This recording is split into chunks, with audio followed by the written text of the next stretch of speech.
আসসালামু আলাইকুম ভিউয়ার্স, আজকে চমৎকার একটি পর্ব নিয়ে হাজির হয়েছি। সেটা হচ্ছে প্যাসিভ টেন্স। ইংলিশ ল্যাঙ্গুয়েজে এতটাই গুরুত্বপূর্ণ প্যাসিভ টেন্স যেটা আপনি কল্পনাই করতে পারবেন না। তবে আনফর্চুনেটলি আমাদেরকে ছোটবেলা থেকে এটা শেখানোই হয় নাই। এর জন্য আমরা ইংলিশ ধরতে গেলে পারি না এইটার রিজনে। অর্থাৎ আপনারা যদি প্যাসিভ বাক্য সম্পর্কে কোনো আইডিয়া না থাকে মিনিং এর দিক থেকে, তাহলে আমি বলবো আপনার কোনো ইংলিশ সম্পর্কে কোনো আইডিয়াই নেই, যদিও এটা নেগেটিভ কথা। কারণ হচ্ছে আমি যতগুলো দেখি সাধারণত প্যাসেজ বা কোনো আর্টিকেল দেখি, ওইখানে বেশিরভাগ দেখবে যে প্যাসিভে বাক্য লেখা থাকে। তখন আমরা কিন্তু মিনিংগুলো গ্যাদার করতে পারি না, সুন্দর করে মিনিংগুলো বুঝতে পারি না। এটার রিজন হচ্ছে আমরা প্যাসিভ বুঝতে পারি না। প্যাসিভ যখন আমরা ক্লিয়ারলি বুঝবো তখনই আমাদের ইংলিশ ল্যাঙ্গুয়েজটা খুব সুন্দর হবে। এজন্য অ্যাক্টিভ টেন্সটা আমরা যারা দেখেছি সম্পূর্ণ ভিডিওগুলো 12টা টেন্স, তারা বেশি ভালো করে বুঝবেন প্যাসিভ টেন্সগুলো। আদারওয়াইজ কিন্তু আপনি বুঝতে আপনার জন্য একটা প্রবলেম হবে। এর জন্য আমার রিকোয়েস্ট থাকবে আগের ভিডিওগুলো, অর্থাৎ একদম ক্লাস প্রেজেন্ট ইনডিফিনিট থেকে একদম ফিউচার পারফেক্ট করে দেওয়া পর্যন্ত আপনি দেখে নেবেন। তারপর আপনারা এই প্যাসিভ সেন্টেন্সে আসবেন বা প্যাসিভ টেন্সে, তাহলে আপনাদের বিষয়গুলো একদম ক্লিয়ার হবে। চলুন আমরা দেখবো প্যাসিভ টেন্স কেমন বা কিভাবে এগুলো ব্যবহার করতে হয়। একটু কিছু কিছু নিয়ম বা কিছু কিছু জাস্ট মিনিং গুলো আছে আপনার কাছে হয়তো উইয়ার্ড লাগতে পারে। এজন্য আমি বলবো, রিকোয়েস্ট করবো অবশ্যই যে খুব মনোযোগ দিয়ে দেখবেন, যাতে আপনাদের মিনিং এর দিক থেকে আপনি সহজে কি থাকে অনেক স্পষ্ট থাকেন, ক্লিয়ার থাকেন। এনিওয়ে চলুন আমরা দেখি। এখন আমি লিখেছি দেখেন প্যাসিভ টেন্স, এটা আমাদের আজকের ক্লাস। প্রেজেন্ট ইনডিফিনিট টেন্স, এটাও কিন্তু প্রেজেন্ট ইনডিফিনিট টেন্স, মানে আমরা যারা অ্যাক্টিভ টেন্সে পড়ছিলাম, বাট এটাও কিন্তু প্যাসিভে প্রেজেন্ট ইনডিফিনিট টেন্স। তো ওইটার মতোই অর্থ, বাট একটু পার্থক্য। ওইখানে ছিল যে আমরা করি বা তোমরা করো, এরকম ছিল। এখন কোন জিনিসকেই কোনো কিছু করা হয়ে থাকে বা হয়, বাংলা অর্থ হবে। আর এটা গঠনটা আমরা মনে রাখার টেকনিক হচ্ছে, আমরা এইভাবে বলি, সাবজেক্ট তুমি এগিয়ে চলো, বিভাগ আছে তোমার সাথে, বিভাগ তুমি এগিয়ে চলো, বিথি আছে তোমার সাথে। এরকম যদি আপনি মনে রাখতে পারেন, মানে এই জাস্ট একটা কথা দিয়ে, তাহলে আপনার সহজেই আপনি স্ট্রাকচারটা ভুলে যাবেন না। নরমালি সাবজেক্ট অ্যামেজা, তারপরে বিথি, অর্থটা হবে হয় বা হয়ে থাকে, কোনো কিছুকে করা হয়ে থাকে। অর্থাৎ প্যাসিভে নিয়ম হচ্ছে সাবজেক্টকেই কোনো কিছু করা হয়, সাবজেক্ট কোনো কাজ করবে না। এজন্য এটার নাম আসলে প্যাসিভ, কারণ প্যাসিভ অর্থই হচ্ছে নিষ্ক্রিয়। তার মানে এখানে সাবজেক্ট নিষ্ক্রিয় থাকবে, দুর্বল থাকবে, অলস থাকবে, সাবজেক্ট কোনো কাজ করবে না। আমরা কিন্তু অ্যাক্টিভ টেন্সে পড়েছিলাম সাবজেক্ট নিজেই কোনো কিছু করে, যেমন আই গো টু কলেজ, আমি নিজেই যাই, এরকম ব্যাপারটা। কিন্তু যখন আমরা বলবো কাজটা করা হয়, তখন ভিডিও বানানো হয়, অথবা কি বলা হয়, আমাকে বলা হয়, তোমাকে বলা হয়ে থাকে বা বলা হয়, এখানে প্রোগ্রামের আয়োজন করা হয়, এরকম কোনো বিষয়কে কোনো কিছু করা হয় বা কোনো কাজকে কোনো কিছু করা হয়, তখন আমরা প্যাসিভ বাক্য বলবো। সেন্টেন্সগুলো দেখলে আপনি ক্লিয়ার হয়ে যাবেন। ফার্স্ট অফ অল একটা সেন্টেন্স দেখে নেবেন। তবে সেন্টেন্স দেখার আগে আমরা একটু মিনিং এর দিক থেকে বোঝার চেষ্টা করব। নরমালি আমরা জানি, ছোটবেলা থেকে পড়ে আসছি, আই মানে আমি, বাট প্যাসিভের ক্ষেত্রে যখন এটা হবে, তখন আই মানে আমাকে বোঝাবে। যদিও আই মানে আমি বা আমার আমরা বলি, বাট এখানে কিন্তু আমাকে বোঝাবে। যারা একটু দুর্বল রয়েছেন তাদের জন্য একটু ক্লিয়ার করতেছি, তারা একটু বেশি মনোযোগ দিয়ে দেখবেন। এখানে কিন্তু আই অর্থ দেখলে আপনি আমি বলবেন না। অবশ্যই প্যাসিভের ক্ষেত্রে দেখবেন যে আই মানে আমাকে বোঝাবে। যেমন আমি একটা এক্সাম্পল দিয়েছি, দেখেন আই এম টোল্ড, এখন যদি বলেন আমি বলা হয়, এটা কি হবে? অবশ্যই হবে না। আপনাকে বলতে হবে আই এম টোল্ড মানে আমাকে বলা হয়, তার মানে অন্য কেউ আপনাকে বলে।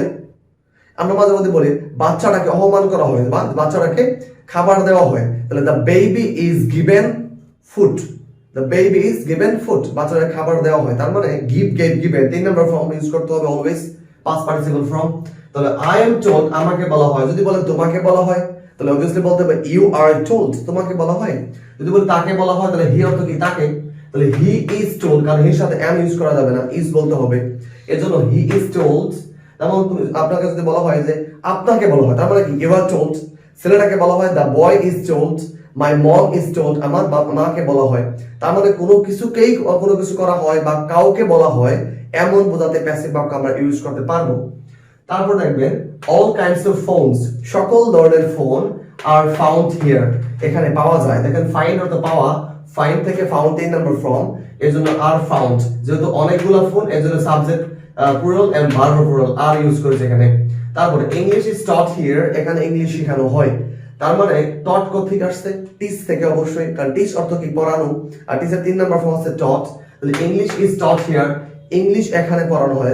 ইংলিশ কিন্তু নিজেই পড়ানো হয়, ব্যাপারটা এরকম না, মানে ইংলিশ নিজেই কিন্তু পড়াতে পারবে না, ইংলিশকেই পড়ানো হয়, তার মানে কারো ধারা কোনো কিছু করা হয়। তো নর্মালি আমরা ছোটবেলা থেকে জানি বাই থাকলে প্যাসিভ হবে, ব্যাপারটা আসলে এরকম না, বাই না থাকলে প্যাসিভ হবে।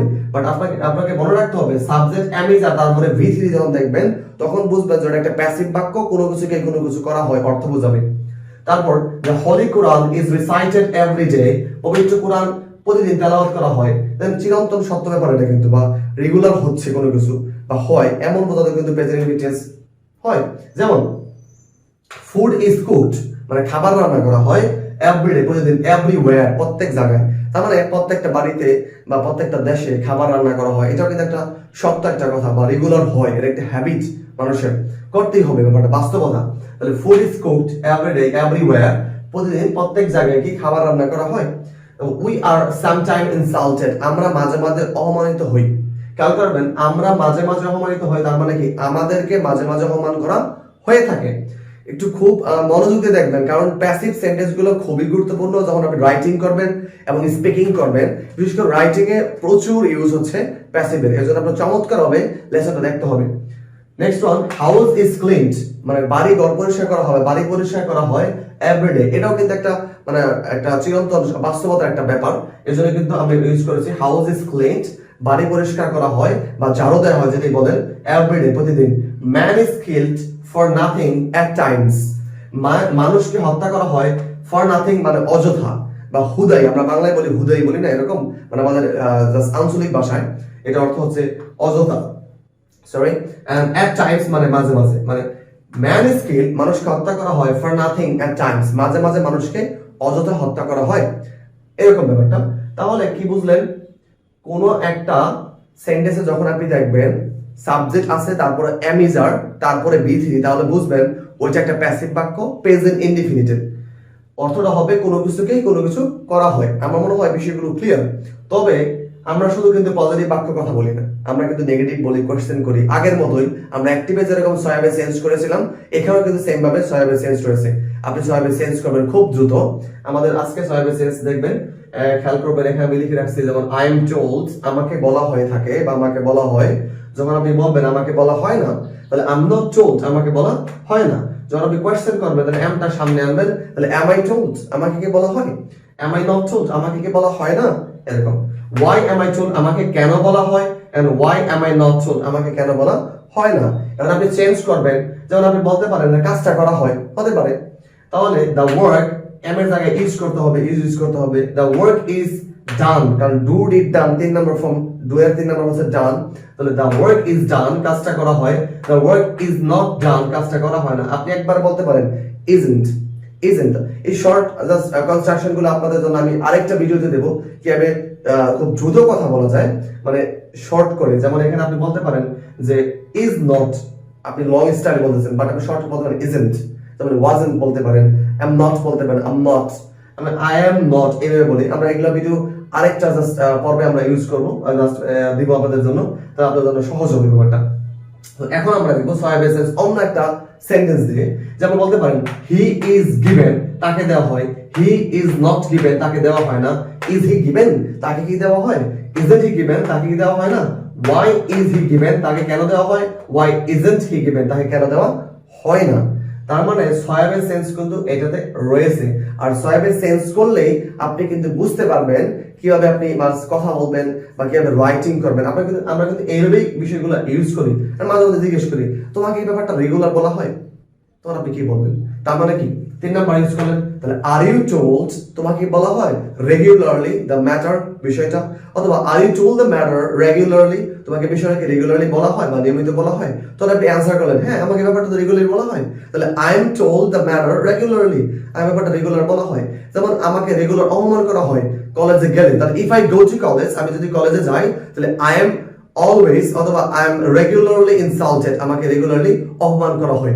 যেমন এই ভিডিওটা বানানো হয়, সাপোজ ভিডিও বানানো হয়, তাহলে video is made every day on YouTube, ইউটিউবে দেওয়ার জন্য বা ইউটিউবে প্রতিদিন কি ভিডিও বানানো হয় বা ইউটিউবে ভিডিও আপলোড দেওয়া হয়। আপনি বলতে পারেন video is uploaded on YouTube, ইউটিউবে ভিডিও আপলোড দেওয়া হয়। এটাও কিন্তু বাস্তবতা একটা ব্যাপার, রেগুলার মানুষ দেয়।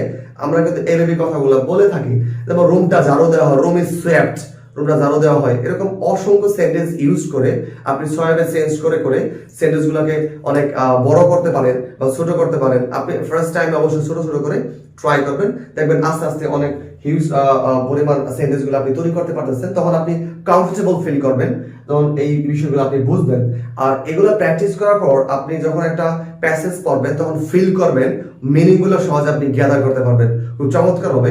যদি এভাবে না পড়েন তাহলে আপনার একটু অনেক কষ্ট হবে। এজন্য আমি বলবো অবশ্যই আপনারা বই বের করে যেখানে প্যাসিভ বাক্য খুঁজবেন, যেখানে সাবজেক্ট অ্যামিজা তারপরে ভিথি আছে কিনা, তখন আপনি ওটা ট্রাই করবেন, দেখবেন যে আর প্র্যাকটিক্যাল ইউজটা যখন হবে তখন আপনার জন্য বিষয়গুলো একদম স্বচ্ছ হয়ে যাবে এবং ক্রিস্টাল ক্লিয়ার হয়ে যাবে।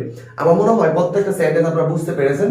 যদি কোনো প্রবলেম থাকে অবশ্যই আমাকে জাস্ট জানাবেন, ইনশাআল্লাহ নিচে নাম্বার দেওয়া থাকবে এবং জাস্ট আমাদের ডেসক্রিপশন বক্সে অনেকগুলো লিংক আছে আমাদের আদার্স ভিডিও দেখার জন্য। যত প্রবলেম রয়েছে আপনাদের সবগুলো ডেসক্রিপশন বক্সে জাস্ট কমেন্ট বক্সে দিয়ে দিবেন, যাতে আপনারা সহজেই জাস্ট বিষয়গুলো ফাইন্ড আউট করে আমাদেরকে দিতে পারেন, আমরা ওগুলো ফাইন্ড আউট করে আপনাদের সলভ করতে পারি। তো আজকে জাস্ট এই পর্যন্ত আমাদের জাস্ট প্যাসিভ টেন্সের প্রেজেন্ট ইনডিফিনিট টেন্স ছিল। নেক্সট আলোচনা করব ইনশাআল্লাহ পাস্ট ইনডিফিনিট প্যাসিভ, যেটা ইনশাআল্লাহ অনেক ভালো হবে।